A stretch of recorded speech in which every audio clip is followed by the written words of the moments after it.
jsem Mycobacterium tuberculosis. Dříve se přede mnou třásly celé kontinenty a dnes se stále udržuje v zemích s nízkou životní úrovní. Tento organismus jménem Motol bláhově nastoupil do tramvaje číslo 16, místa s největším infekčním výskytem v Praze.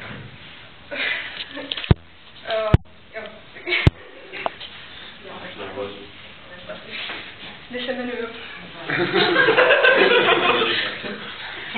Já jsem slostý makrofág, já jsem heroický žrout, který chrání naši buněčnou společnost na buněčného altruismu zelenvouce. Ne, receptory promanózu a komplement zaznamenávají zlobivou mycobakterii. Vše se před mou fagocitární aktivitou. Bláhový makrofágu, své mikrobicidní vlastnosti jsou ubohé. Ach ta potupa, mění pH mých endozomů. Nyní mi navíc kombinaci.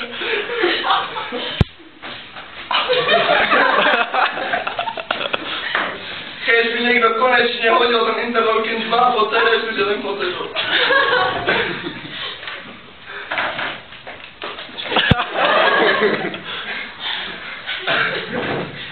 Zde poslušně předávám antigeny zlobivého infekčního agent.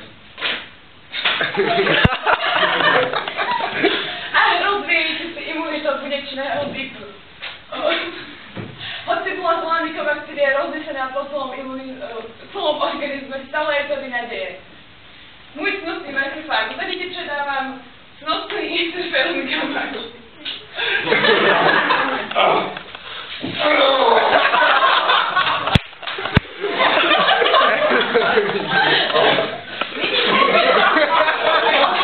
Nyní si evidolojně půjkou, můj drahý makrofág.